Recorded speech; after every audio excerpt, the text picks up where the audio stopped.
Good evening and welcome to Gravitas. I'm Palki Sharma Upadhyay. Let's get started.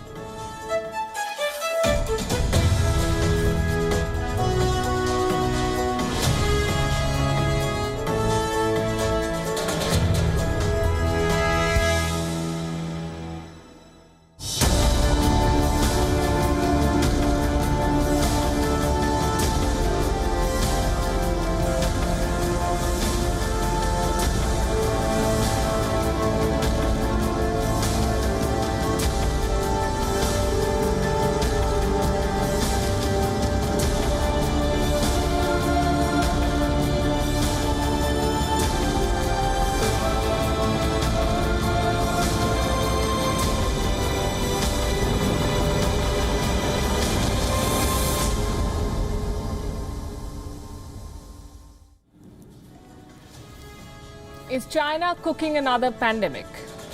I don't want to be sensational, but one cannot help feeling worked up when China reports that another virus has jumped to humans. This one is bird flu, a new kind of bird flu, a virus that has jumped from poultry to humans. The world's first ever case has been reported in China. Who is this man? What is he suffering? How serious is his condition? And what does China say about this latest outbreak? The information is patchy, but we are going to get you whatever we could find today. We also want to discuss the larger question of why these virus jumps happen so often in China. It bristles every time someone labels the country as a disease incubator, but let's face it, China reports too many disease outbreaks. There were 4 in the last 1 year, apart from the Wuhan virus. What does China have to say about all of this? How should the world see this latest case? On Gravitas tonight, we'll discuss. Also on the show, good news from India. New cases are steadily falling. Bad news, children are still vulnerable. Almost 10,000 were infected last month in one district of Maharashtra. Saudi Arabia sets an example with a new rule on loudspeakers in mosques. It also reignites an old debate. We'll discuss. Why is football crazy Brazil saying no to the Copa America tournament? Is the business of sports putting money above life? We'll bring you a special report. And would you have worms in a gourmet dish? Are creepy crawlies the next superfood? We'll tell you why they're on the menu. We begin as always with Gravitas Global Headlines. Coronavirus variants with confusing alphanumeric names have now been assigned letters of the Greek alphabet to simplify discussion while avoiding stigma. The World Health Organization reveals new names of the variants first identified in the UK, South Africa, Brazil and India as Alpha, Beta, Gamma and Delta respectively. Dominica's opposition leader Lennox Linton has slammed the government of Prime Minister Roosevelt Skerritt for not being forthcoming regarding Mehul Chokshi. In an exclusive interview to WION, Linton accused the government of keeping information about the fugitive Indian businessman under wraps. He says the government was aware of Chokshi's arrival in Dominica. China has jailed a popular blogger for defaming martyrs after he suggested the death toll of the India-China border clash was higher than China's official count of 4.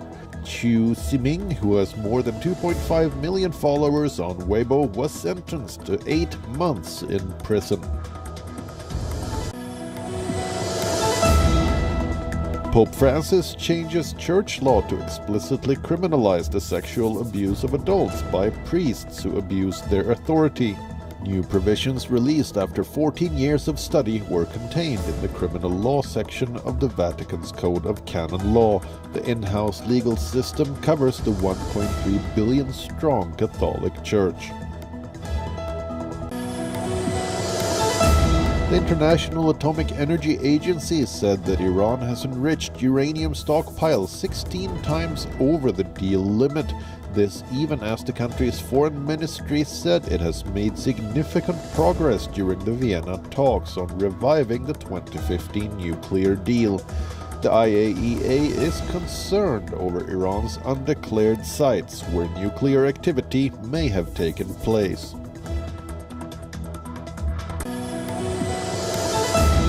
A major US-Australia joint military exercise will go ahead this year despite pandemic concerns, but will be significantly scaled back.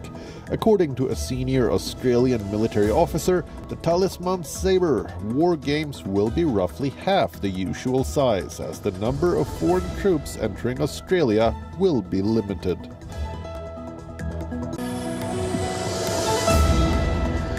A senior Hamas official has said Israel must halt its aggregation in both the Gaza Strip and Jerusalem. This as Egypt's intelligence chief met the militant group's leaders in the coastal enclave to try to bolster a ceasefire between Hamas and Israel. Sri Lanka faces the worst environmental disaster in its history after a cargo ship carrying chemicals caught fire off its coast, spilling microplastics across beaches and killing marine life. This fire on the MV Express Pearl broke out on the 20th of May and has been finally extinguished after 13 days. Japanese tennis star Naomi Osaka has withdrawn from the French Open following the controversy around her refusal to speak to the media for mental health reasons. The four-time Grand Slam champion also revealed that she has been struggling with depression and anxiety since winning her first major at the 2018 US Open, and that she will be taking a break from tennis. Many leading figures in the sport have rallied around Osaka and offered her their support. Olympic badminton champion Carolina Marin will not be able to defend her title at this summer's Tokyo Olympics due to injury. The 27-year-old Spaniard has confirmed that she has torn the anterior cruciate ligament of her left knee in training and will be undergoing surgery later this week. ACL injuries typically require around 6 months to heal, meaning one of the favorites for the gold will miss the Olympics altogether.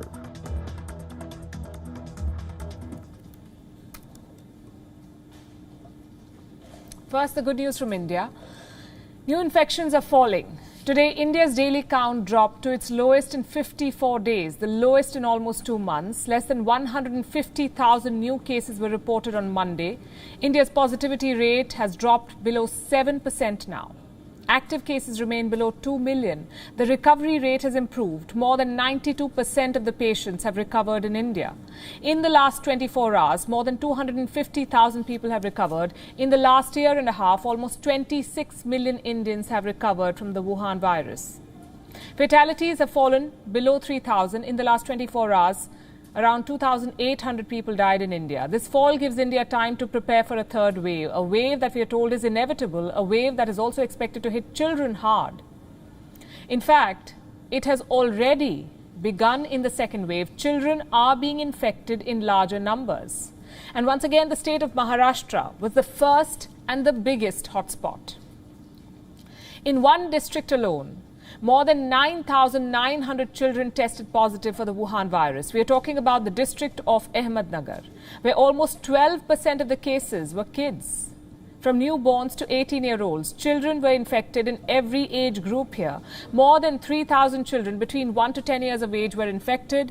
There were also cases of babies below 1 year of age. More than 6,000 cases were of adolescents, 11 to 18-year-olds. And around 95% of all of these cases were asymptomatic.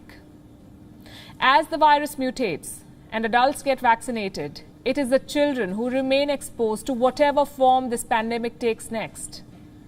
The world is beginning to address this gap. Countries have started vaccinating children. At least 6 of them have approved shots for 12 to 15-year-olds.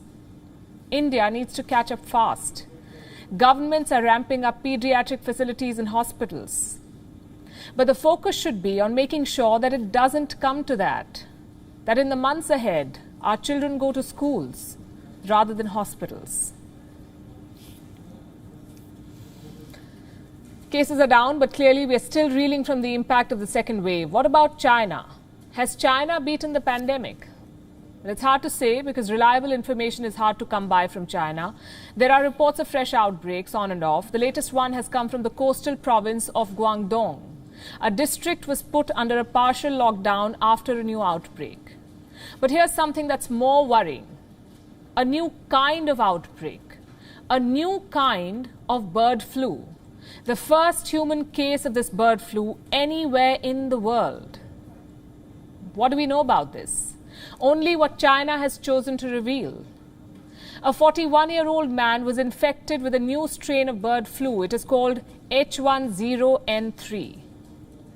It's the first time that a human has been infected with this strain.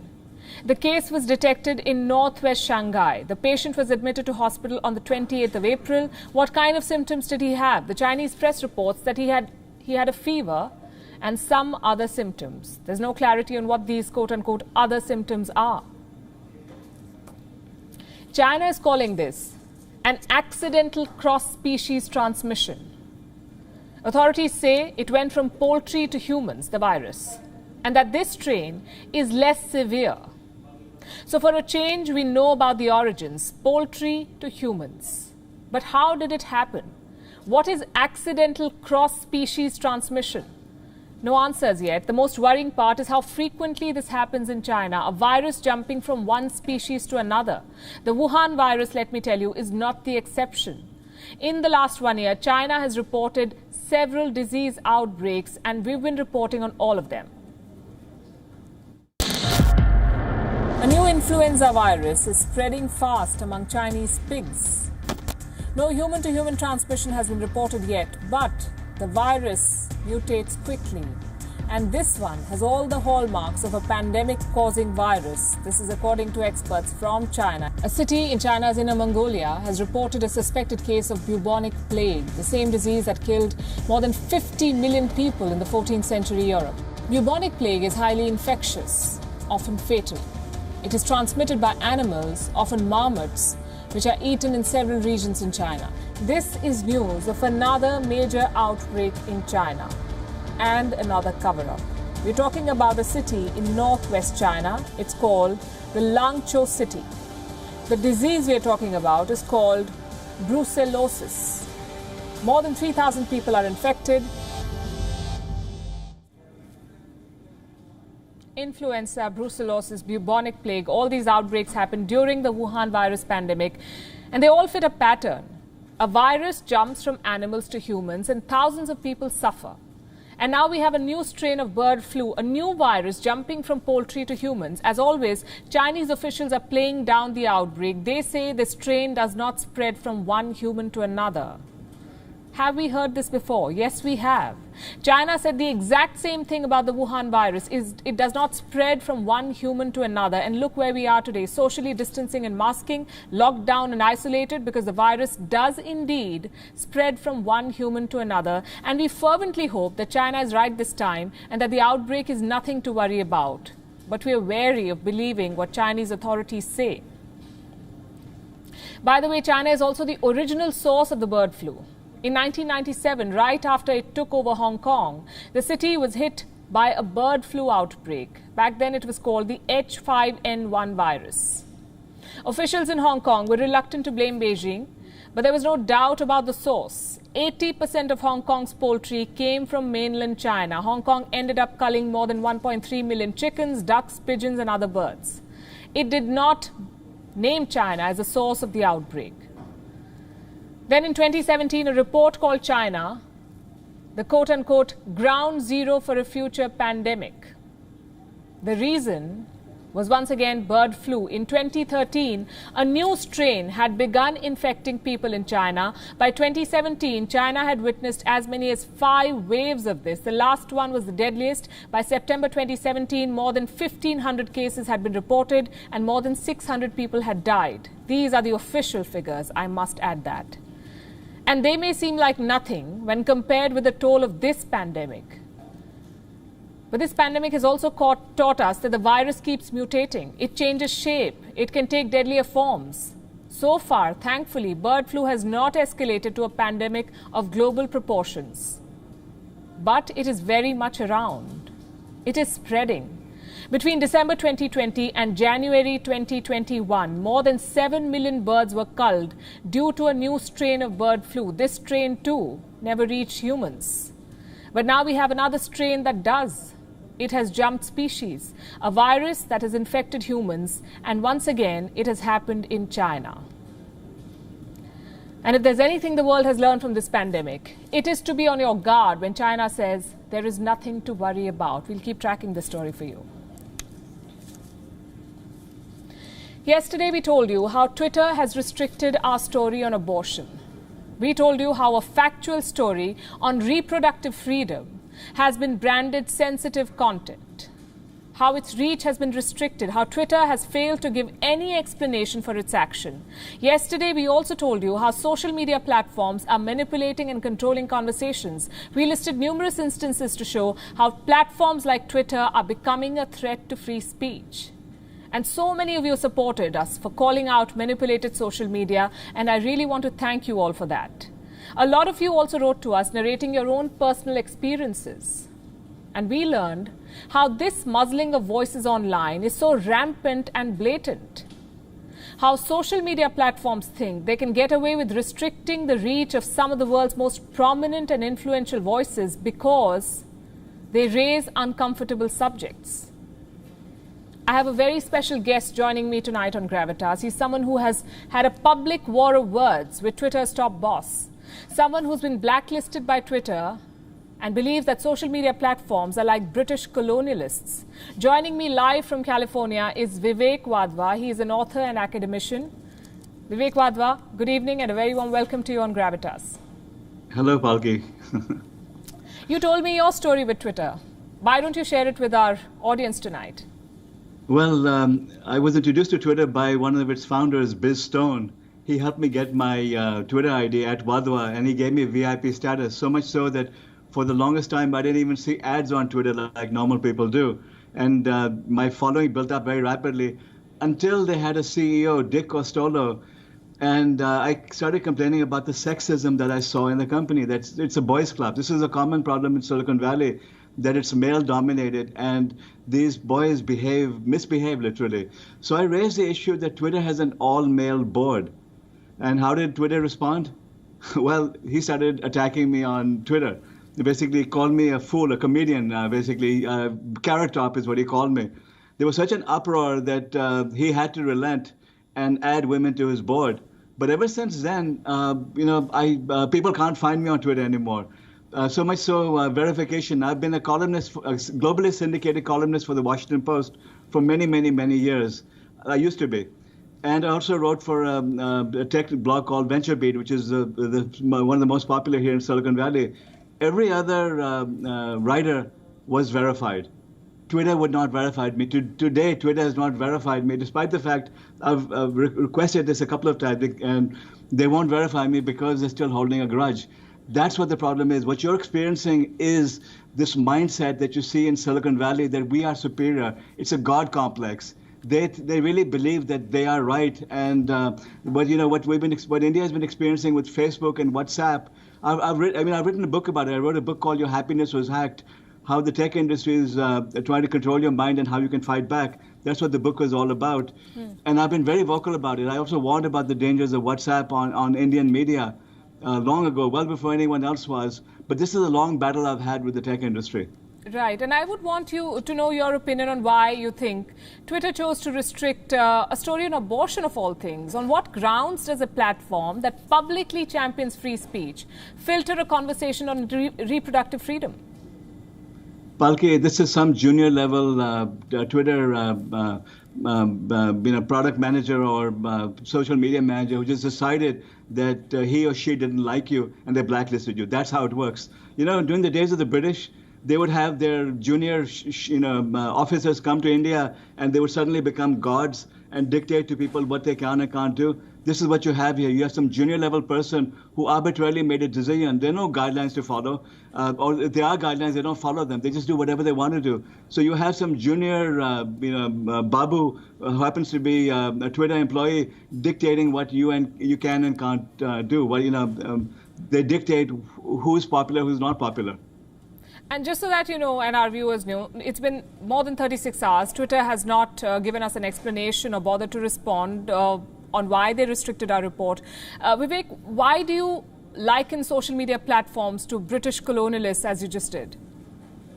Because, if you look at the ads that these companies took out, saying, protect free speech. I mean, the attack on the Indian government, if you look at what Facebook did in Australia, essentially blacklisting the entire country, it's because these people have this mindset that we are better than everyone else. When they blacklisted Trump, you can like or dislike Trump, that's irrelevant. But the fact that they could blacklist a former president of the United States, they have more power than governments do. And that's what East India Company was as well. It had more power than the British government had. And when it came abroad, it started colonializing and taking over entire countries. This is what you have right now with the tech industry. It's become so powerful that the politicians, can't even rein them in. So now you have the Republicans who are firmly against social media, and you have the Democrats who sort of are against it, yet nothing has happened. I mean, Biden has been in power for many months now, yet you have had no change in policy because that's how powerful these platforms are. So they're now bent on colonializing India because they see this as a huge market opportunity. China locked them out. China was very smart in the way it locked them out and built its own social media platforms. India hasn't been that smart. Indian leaders have been trying to follow the rules of capitalism, follow the rules of open societies, and do things the right way. However, these tech industries, the tech companies are taking advantage of India's weakness. The fact that WhatsApp is allowed now to build a digital currency and to now start doing its evil is because it somehow has persuaded the Indian government to leave it alone. And it's the same thing with Twitter, that even though you have the politicians now complaining about what it's doing, they really haven't reined the company in. Final question, Vivek. Social media is a part and parcel of our life today, and today it's Twitter and Facebook. Tomorrow it'll be some other company. How do we navigate around what we call a manipulated social media? Palki, this is a very serious issue. This is a national security issue for India, because now you have foreign companies dictating what's right and what's wrong. I mean, forget about abortion. I mean, Silicon Valley is actually left-leaning, and the employees are supporters of abortion. So naturally, they should have supported you and promote. They would normally have promoted it. However, some junior employee had an issue with it, and they blocked it.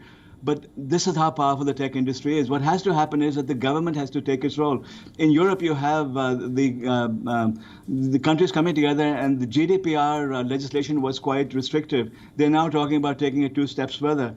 India needs to set the example and rein these companies in. It needs to now dictate clearly what the rules are and tell them that if you don't comply with our rules, you're out. It's not for you to decide what's right and what's wrong. It's not for you to decide what our values should be and who we should consider to be breaking the rules or not. The rules are not for you to set. The rules are for us to set. It's our society, it's our values, it's our morals, and we decide what they are. If our government does something you don't like, then it's for the public to throw us out. We're a democracy. And the way democracies work is that if the public are not happy with us, they throw us out of power. So if Indians don't like, what its leaders are saying, they should be booted out of power. It's not for you, Twitter or Facebook, to tell us what we should believe in, what we shouldn't believe in, what is free speech and what is not free speech. So the government has to now step up and do its job. Indeed. Vivek Wadhwa, thanks very much. Appreciate your time and you sharing your thoughts with us. That was author and academician Vivek Wadhwa joining us live from California. Let's turn to Saudi Arabia. It has decided to restrict the volume of loudspeakers at mosques. This decision has been met with both applause and resentment. A high decibel debate has begun. Questions are being asked on why Saudi Arabia, of all countries, has taken such a step. Let's try to understand. First, the facts of the case. The Islamic Affairs Ministry of Saudi Arabia passed an order last week on the use of loudspeakers at mosques. This order states 2 main things. Number 1, that loudspeakers at mosques should be set at no more than 1/3 of their maximum volume. And number 2, the use of loudspeakers should be restricted for the call to prayer, rather than broadcasting full sermons. What led to this decision? Growing complaints from Saudi citizens and expats. There are at least 94,000 mosques in Saudi Arabia, 94,000. and most of them are at a walking distance from residential buildings. The Islamic Affairs Ministry says it received numerous complaints that the loud volume at these mosques was causing disturbance to children as well as the elderly. Defending the decision, the Islamic Affairs Minister Abdul Latif Al-Sheikh said, and I'm quoting, "Those who want to pray do not need to wait for the Imam's call to prayer. They should be at the mosque beforehand." He further said that several television channels also broadcast prayers and Quran recitals, suggesting that the loudspeakers serve a limited purpose. Now, this indeed is a major policy overhaul, especially for a country that is home to two of the holiest sites in Islam. A country that is seen as the de facto leader of the Islamic world, a country where thousands of Muslims go for pilgrimage every year. Riyadh views this as just another step in Crown Prince Mohammed bin Salman's liberalization drive, one that will lead to a de-emphasis on religion and open a new era for Saudi society. But critics say this decision could trigger a global backlash against Islamic practices, not just on the use of loudspeakers, but Islamic practices in general. There's widespread resentment on social media, with many asking if loudspeakers at restaurants and cafes do not cause disturbance. Saudi Arabia says this criticism is being spread by the quote-unquote enemies of the kingdom who just want to stir public opinion.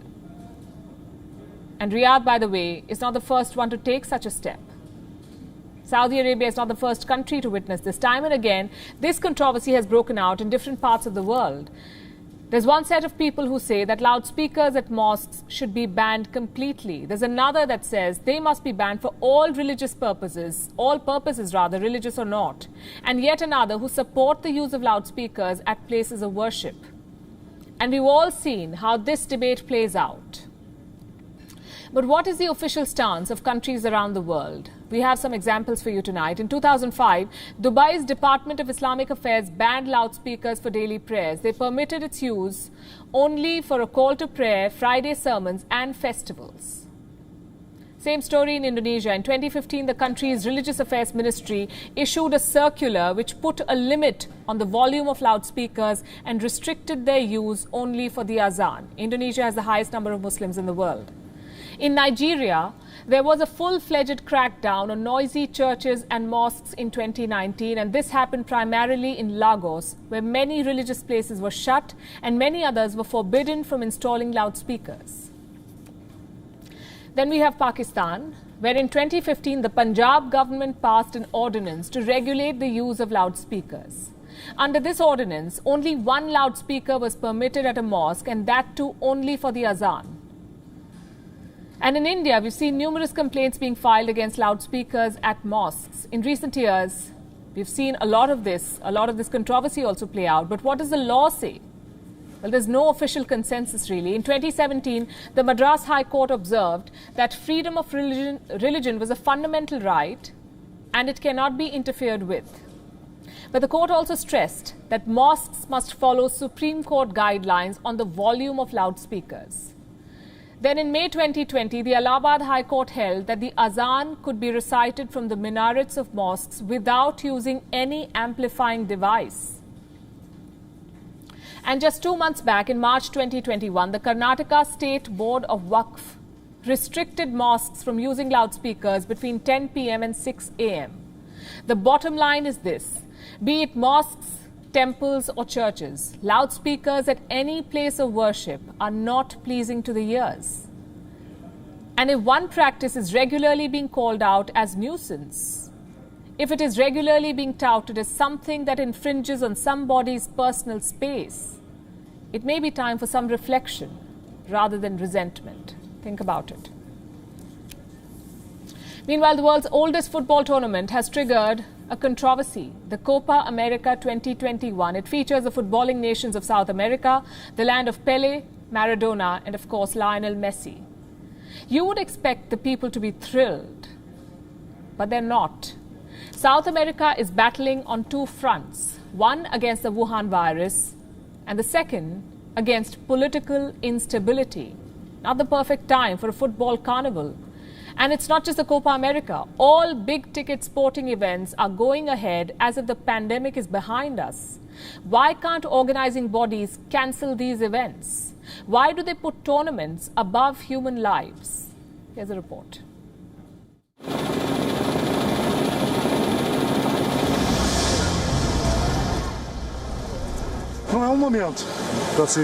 This is not the time to host a Copa America because it will bring tourists here and the pandemic is not over yet. We have not been vaccinated.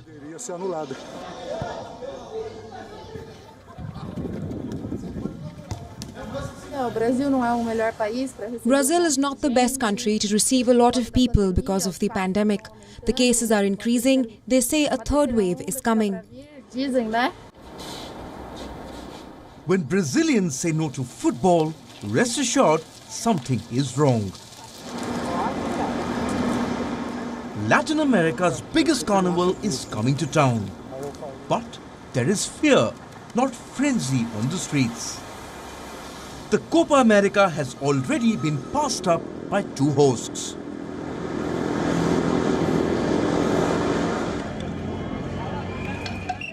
Colombia, where the streets are crawling with cops and protesters.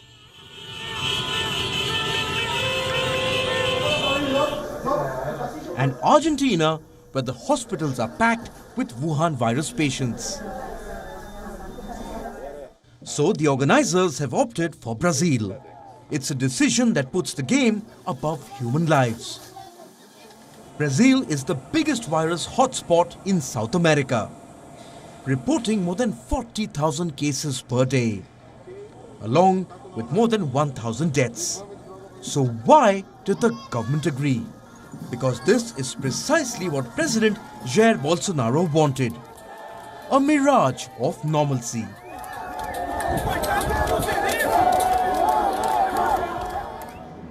As for the organizers, it's all about the money. The Copa America is staged by the South American football body called CONMEBOL. 2020 was a bad year for them. With matches suspended, losses ran into $14.5 million. The Copa America is key to turning the tide. They're expecting $487 million in revenue. So, pandemic or protest, CONMEBOL wants kickoff come June 14th. The backlog of sporting events from 2020 has created a crowded calendar this year. The Copa America and the Euros in June. The Tokyo Olympics and Wimbledon in July. The suspended Indian Premier League in September-October, and then the T20 World Cup in November. It's great news for fans, but a distraction for governments. These tournaments are a melting pot of fans, fertile ground for the Wuhan virus to spread. But money trumps health concerns. Take the Olympics for instance. Japan has two options. Stage the games and risk an outbreak, or cancel the games and lose $21 billion. The government wants the games. It's the same with the IPL. Indian cricket was set to lose $530 million. So the tournament was postponed, not cancelled. The organizers are in Dubai to plan the rest of the tournament. What's happening is this. The business of sports has become its worst enemy. Contracts and sponsorships are legally binding. Players are measured in euros and dollars, not their worth on the pitch. The result is a dichotomous world, where the lines for tickets and vaccines snake through the same streets.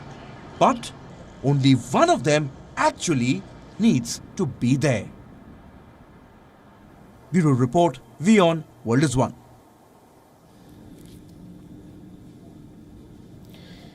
Here's one thing that we keep telling you on Gravitas. Do not trust health products blindly. And do not judge food products by their packaging. And we have a case study for you tonight. It is on the world's biggest food group, Nestle. It is the parent company of Maggi, Kit Kat, Iced Tea and Nescafe. These are household names. Nestle promises you good food, good life. But is it actually selling you unhealthy products? Many of these recently failed to meet health standards. Nestle's products were studied by Australia's Health Star rating system. 60% of them did not meet the recognized definition of health, 60%. An internal Nestle document was then leaked to the media. This was even more damaging. The document said some of Nestle's products will never be healthy, no matter how much they renovate. The Financial Times reported the details of this internal document of Nestle. Here's what it said. Only 37% of Nestle's food and beverages by revenue achieved a 3.5 health star rating. 70% of the food products, 70%, failed to meet that threshold, as did 96% of its beverages and 99% of its confectionery and ice cream. This assessment did not include infant food, pet food, coffee, instant formula, and specialized health food. Now, health food is a term that we have a big problem with. And we have told you repeatedly how the term health is abused and misused in advertising. Nestle, too, promises health and wellness. In fact, it is at the very heart of the company's campaign. Look at it. Nestle's pitch has been called out now. The company says it is looking at its entire portfolio, meaning its entire range of products, to ensure that they are meeting nutritional needs and supporting a balanced diet. Nestle India has issued a statement. And here it is. Nestle India believes that nutrition is a fundamental need and the food industry has a vital role to play in enabling healthier lives. Driven by our purpose, we are constantly striving to increase the nutrient profile of our products as well as innovate with new and nutritious offerings. So what does this mean for Nestle? It's a Swiss company, and the Swiss group has been on a roll this pandemic. Nestle recorded the strongest quarter in a decade. Its sales are up 40%, courtesy home bakers and coffee drinkers. Its so-called health products also benefited, with people stocking up vitamins and supplements. But this leaked report, this internal document, can now hamper Nestle's expansion into the health and wellness category. It also rains on the goodwill that Nestle has earned during the pandemic. The company claims to have given financial help and aid to more than 50 countries. You see, the last thing that a company needs is to be branded unhealthy at a time when healthy is the new and biggest sales pitch. So what does the leaked internal document mean for you and me? Are we staring at another ban on Nestle products? To answer this, we must take a closer look into the Swiss company. Nestle sells in 186 countries. It has 2,000 plus brands, and their products range from baby food to frozen food and pizza. The brands that scored the worst in the recent ratings include DiGiorno Croissant Crust Pizza, Hot Pockets Pepperoni Pizza, San Pellegrino Drink, and Nesquik. Now, if you're watching us from a country where these brands are available, then you must review your shopping cart before you check out. If you're watching us from India, then the story changes a little. Nestle sells only 9 out of its 35 billionaire brands in India. 46.3% of its sales in India come from milk and value-added milk products like yogurt. 29.5% of its sales come from prepared food like Maggi. 13.2% from chocolate and confectioneries like Kit Kat, and 11.1% from beverages like coffee. Now, most of these products were not included in the ratings. Does that mean they're safe and healthy? Well, we can't say that. While Nestle's India page boasts of being the first company to balance health and taste, history shows otherwise. Flashback to 2015, when Nestle's most popular product in India was in a soup. I'm talking about Maggi instant noodles. Excessive lead was found in them. This is from 2015, let me remind you. The company was also accused of mislabeling MSG, or monosodium glutamate. Soon it was banned in India. The product was relaunched 5 months later. Today it holds 60% of the market share in the instant noodles category. Now, Nestle's own leaked document says that most of its food is unhealthy. Will India's Food Safety and Standards Authority review Nestle products after this? We do not know. What we can tell you is that this story is yet another reminder of the many things that are wrong with packaged and instant food products, and Nestle may not be an exception. Sticking with food, let me tell you about an emerging dietary trend: mealworms. What is that? Insect-based cuisine. It is being called the next superfood. You can find cricket pasta and mealworm smoothies on menus in Europe, but people are still hesitant, and I would understand why, to try them out. In fact, insects do not exactly look appetizing on a plate. So why are chefs and nutritionists around the world pushing for them? This report tells you.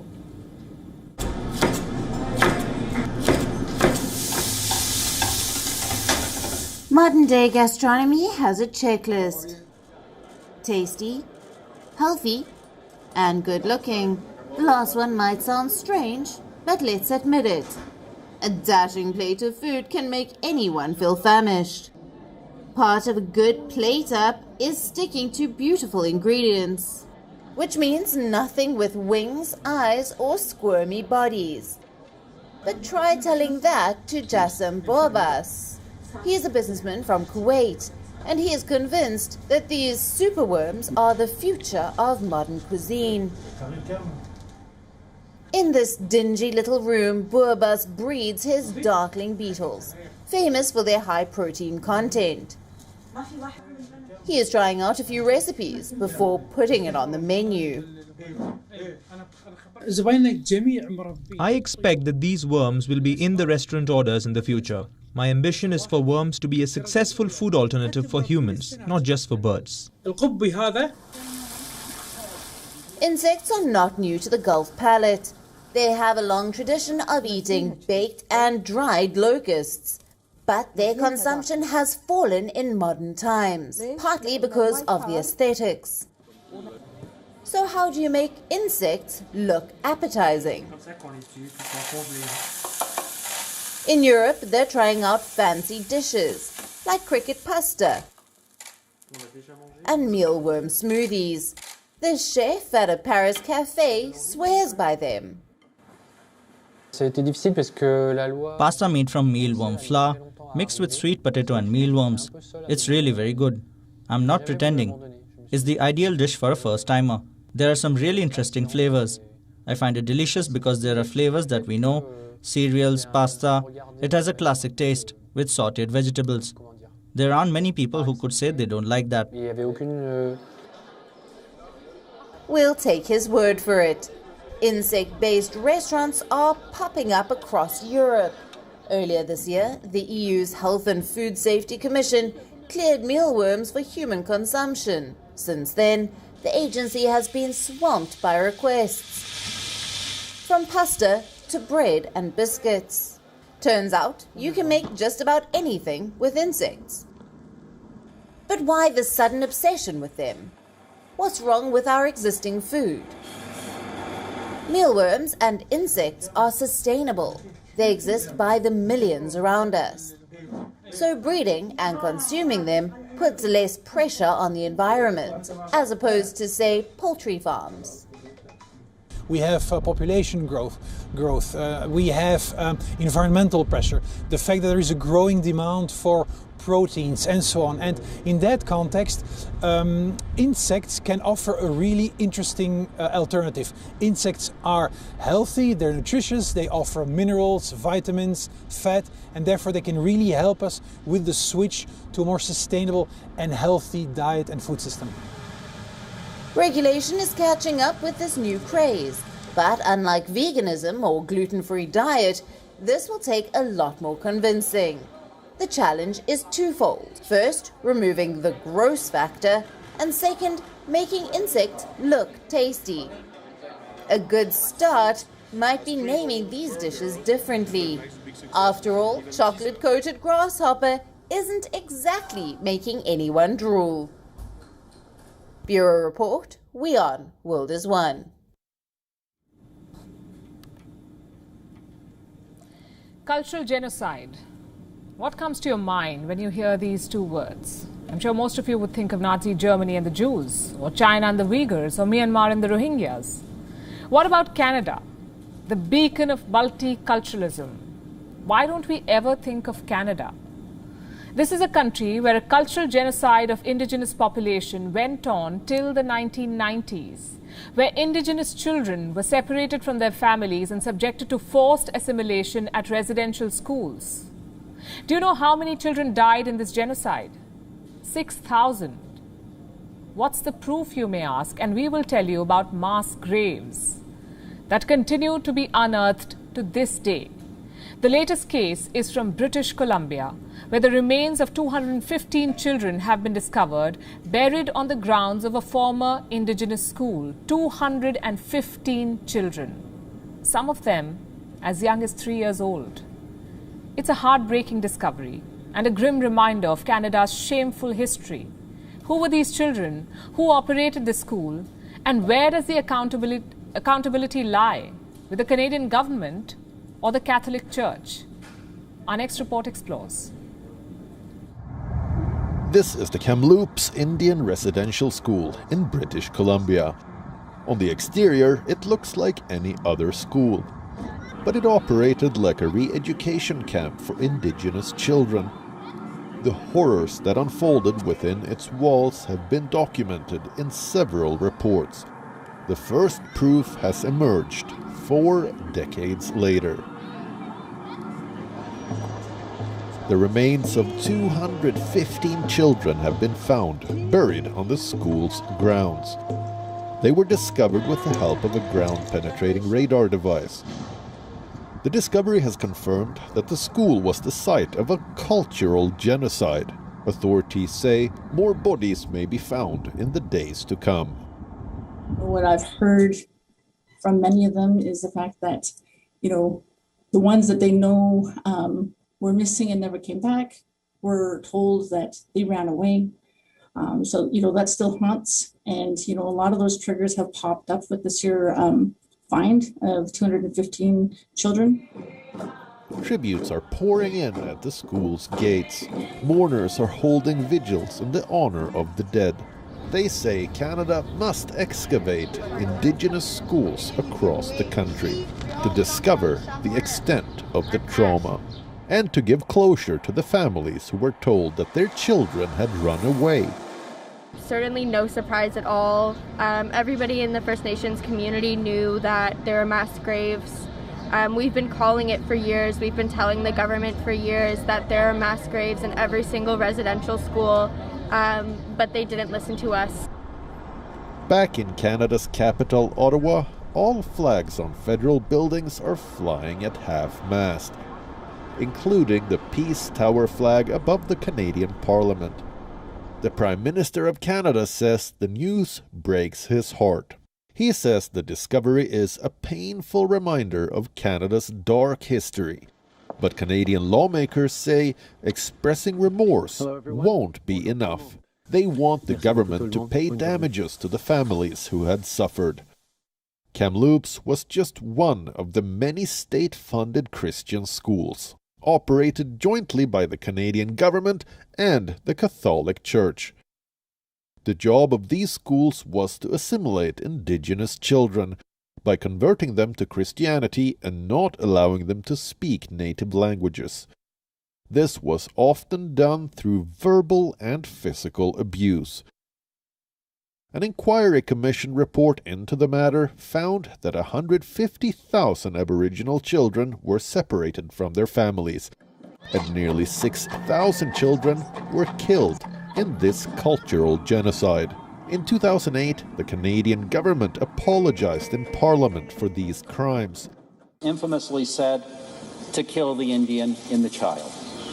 Today we recognize that this policy of assimilation was wrong, has caused great harm, and has no place in our country.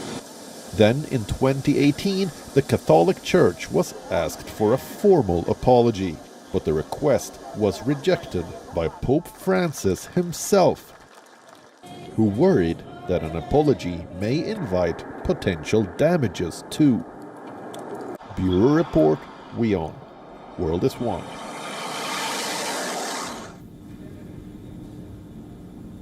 Do you know what day it is? Apart from being the 1st of June, it is also the Global Day of Parents, a day dedicated to a duo who embody multiple institutions. They say parental love is the most selfless love. You must have heard this. But have you realized that over the years, parental love also becomes the love that we take for granted the most? It's an oddity, one that we must address. And tonight happens to be a perfect occasion. So let's take a moment to appreciate the role that our parents play in our lives. Let's start by looking at our own lives today. The pandemic has forced all of us to play multiple roles. We're doubling up as cooks, educators, caregivers, tech professionals. The good thing is that this is all temporary, or so we hope. Once the pandemic is over, we can all go back to our normal lives. No more Zoom calls while cooking. But when it comes to our parents, their entire lives are spent and will be spent playing multiple roles. From the moment a child is born, parents become the primary caregivers. By default, they slowly don a teacher's hat. They become mentors, a child's first set of friends, and ATMs start with pocket money and there's no looking back. When a child's computer or cell phone breaks down, she calls out to her parents first, and they're expected to magically repair the broken system. How else will she watch Peppa Pig? When a child is hungry, she calls out to her mother and expects her to serve her favorite food immediately. And most of the times, the parent ensures that the child is not disappointed. Sacrifices are made, budgets are tweaked, and plans are changed in order to give children everything they want and need.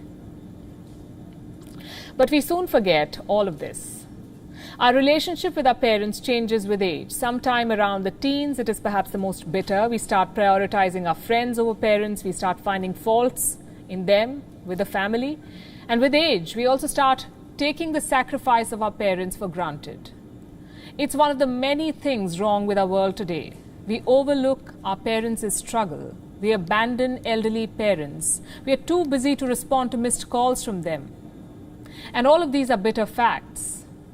Here's what else is. Parenting is a two-way street. And for it to be successful and harmonious, parents too must be open to changing with the times. For example, they must acknowledge mental health problems. It is one of the biggest issues among teens and young adults today. Parents must also respect a child's choices, be it educational, ideological, religious, or personal. Parents must respect boundaries, be open to learning. The last 1 year has snatched many parents from their children. In India alone, more than 9,000 children have either been orphaned or abandoned because of the pandemic. The last 1 year has also taught us one thing. We should tell people how we feel about them while they're around. Instead of pouring your heart out in condolence messages on social media once they're gone, talk to them while they're with you. So this Global Parents' Day, let's skip social media posts, pick up our phones, call up your parents or children as the case may be, and tell them how much you love them. It's both easy and rewarding. Tell us how it went. We'll wrap the show. We'll leave you as always with Gravitas images. Thanks very much for watching.